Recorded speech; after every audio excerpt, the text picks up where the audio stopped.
ายดีทุกคนทักทายสบายดีเพื่อนๆมื้อนี้เฮามาเบิกเค้กมาซื้อเค้กสิมาซื้อเค้กให้ทีมงานพี่น้อง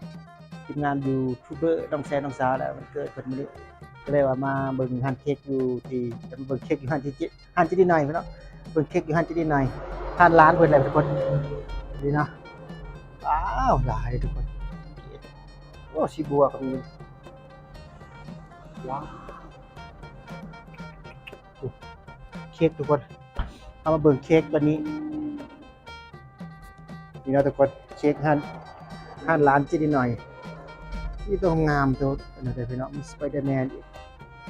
อีกเค้กช็อกโกแลตเป็นด้านเทิงนี่ทุกคนนี่ดูมีเป็นสไปเดอร์แมน1,15,000ราคาประมาณนี้จะเพิ่งนะ1,15,000ประมาณ100 กว่าบาทนะ100 กว่าบาทนะบ่ฮอด200เด้200มันจะประมาณ120,000 ทุกคนนึงมีทุกคนว้าว100 กว่าบาท75พี่น้องประมาณ100นิดๆตัวนี้รวมนี้นะนี่ตัวนี้ว้าวเนาะเราจะมาซื้อเค้กให้ทีมงานกันจ้าเพราะวันเกิดเด็กๆนะเด็กน้อยทีมงานวันเลยสิวันเกิดซื้อเค้กให้พี่น้องก็เลยมาเบิ่งนิดนึงโอ้ขายดีเลย5 คนพี่น้องแต่ก่อนจะมีอันกระเช้าเต็มที่เบิดเลยขายดีขนาดทุกคนว้าวไปเอามาด้านนอกต่อพี่น้องไปดิอาชิมาอาหารจิดีหน่อยจอดไว้ดูได้เดี๋ยวมาเบิ่งเพราะว่าเฮาหากมาแวะรีดน้ำเพิ่นทุกคนสิไปอันนั่นน่ะมีทีมงานมาจ่ายน้ำมาให้ละวานนี่ว่าจะไปกินน้ำกันอ้าวน้ำนี่เด้เป็นเอาชานมให้แน่เจ้เอาชานมเด้อจอดเท่าไหร่ก่อนทีมงานจ่ายไว้น่ะอาจจะ7-8,000ก็ได้ซะเดี๋ยวไปจะลืมเอาไม้ให้เจ้เด้อลืมไม้ให้เจ้หน่อยก่อนเจ๊ไม้ก็จะกันจังเท่ดีว่ามันจะได้ยินเสียงนี่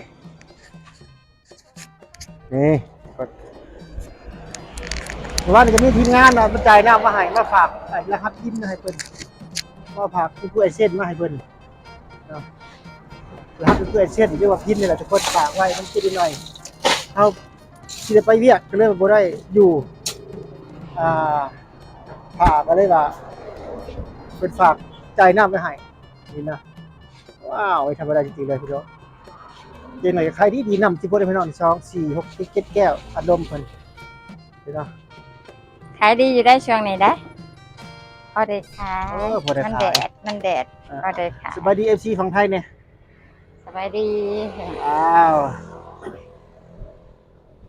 ขายน้ำปกติแหละเด้อมาอุดหนุนกันเด้อมีแดดแล้วจะพ่นฮอดเลยนะว้าวมี FC ฝั่งไทยมาอุดหนุนน้ำบ่อยู่ได้ดูอยู่ได้รถ10 ล้อเพิ่นมาเที่ยวต้องเที่ยวบ่แม่นคล้ายๆว่าเพิ่นเป็นนักท่องเที่ยวเพิ่นมาอุดหนุนน้ำกา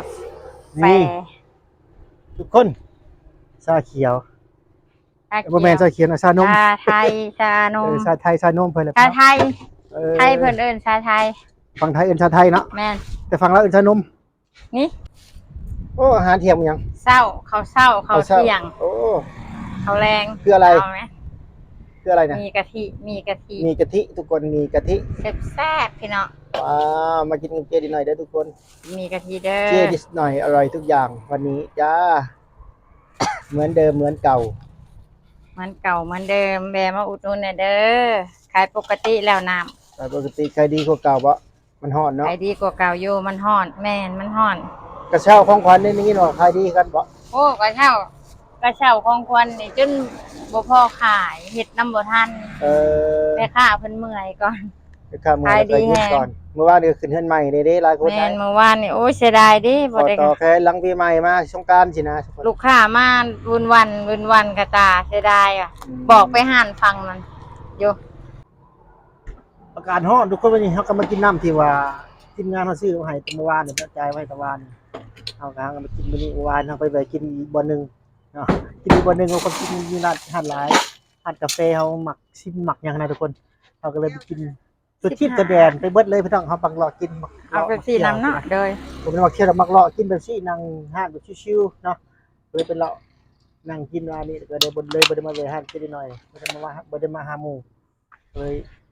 มื้อนี้จะมากินฮะบัดจิตที่ได้ฮอดที่แล้วก็สิได้กลับแล้วพี่น้องก็จะได้ผมสิออกไปพุ่นละตัดคลิปลงคลิปต่อไปนี้นะพี่น้องหลังจากถ่ายแล้วเนี่ยมื้อนี้ก็ได้นะสำหรับ FC ทางไทยอันใดที่ว่ายังคิดฮอดคิดถึงจิตน้อยก็เบิ่งที่นี่นะเพิ่นนะเบิ่งที่นี่รอท่าเบิ่งที่นี่ซ้ำๆไปพี่น้องทุกคนเนาะจิตน้อยว่าก็ฝากคนเคยคิดถึงจากฝั่งลาวฮอดฝั่งไทยเก่าอะไรเนาะคือเก่าคือเดิม ไปเจาะกันบ่ นะตอนนี้มันก็ขายน้ำอยู่ขายดีๆเลยมันฮอตอากาศดีใจหน่อยดีบ่ใจหน่อยดีมีจอก นะ 13กับจอก18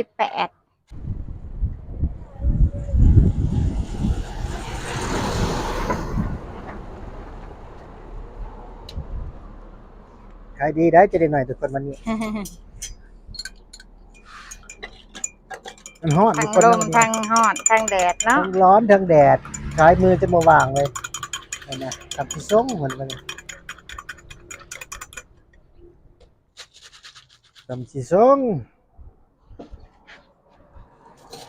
โอ้อากาศก็ฮอตเลยทุกคนวันนี้แดดแล้วหมดเลยข่าวก็ว่าฝนตกแต่ว่ามันก็ที่ค่ำๆไปแล้วตอนนี้แดดตอนนี้ดอกเมฆก็ได้มือไม่ว่างเลยนะเจ๊ว่ะว้าวปาดใครดีเจ๊หน่อยว่าปาดมดกินอะไรไม่ได้ดิมดไปอีกจะแก้วมันนี่ไปอีกจะแก้วกินดิเจ๊มดอีก4เลยนะ4รสแล้วมดอีก2เนาะจะไปอีก2กินดิ7แก้วโอ้ขายดีได้มันนี่ได้ธรรมดาจริงๆเลยจะเหนื่อยเขาไปดูพี่น้องช่วงนี้พอได้ขายชีวิตเจ๊นิดหน่อยเหมือนเดิมนะพี่น้องนะได้ขายเริ่มได้ขายเนี่ยแล้วพี่น้องโอ้ชีวิตใช่ป่ะนี่เด็กคนไทยเด็กคนไทยแลนด์นะตามติดชีวิตบ่ตามติดชีวิตจะได้หน่อยเพราะว่าไปถ่ายคนเดียวมันก็บ่ม่วนต้องมีหมู่เขาเปลี่ยนกะกันบอกคือได้ไปช่วงบ่ายว้าววันนี้เขาก็มาห้านหมูคือเก่าทุกคนห้านจะได้หน่อยอร่อยทุกอย่างกินก๋วยเตี๋ยวอยู่วะมีก๋วยเตี๋ยวเลยกินมีกะทินะมากินน้ำเนาะชานมที่ว่าทีมงานเขาไปจ่ายไว้แต่เมื่อวานนี่แหละแล้วก็มีชาเขียวชานมกินบ่เบิดจักแซ่โอ้บ่หมดบ่ฮะเขาให้หลายโพดให้หลายโพดนะกินบ่เบิดกินหน่อยมันหลายโพดเนาะ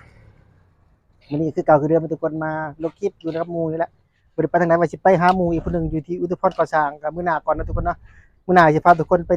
หาผู้สาวอุทุพรก่อสร้างอีกพี่น้องท่านใดอยากเห็นสาวงามๆเจออยู่ที่อุทุพรก่อสร้างคลิปหน้าเลยทุกคนเด้อมันนี่คลิปมันลืมละว่ากายเลยหมู่บ่อยู่เนี่ยเนาะ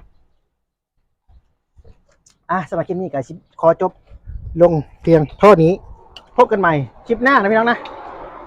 เจอกันนะพบกันใหม่เจอกันบ๊ายบายกินฮอดเด้อพี่ซีฝั่งไทยเจอกันว่ะพี่ฝั่งไทย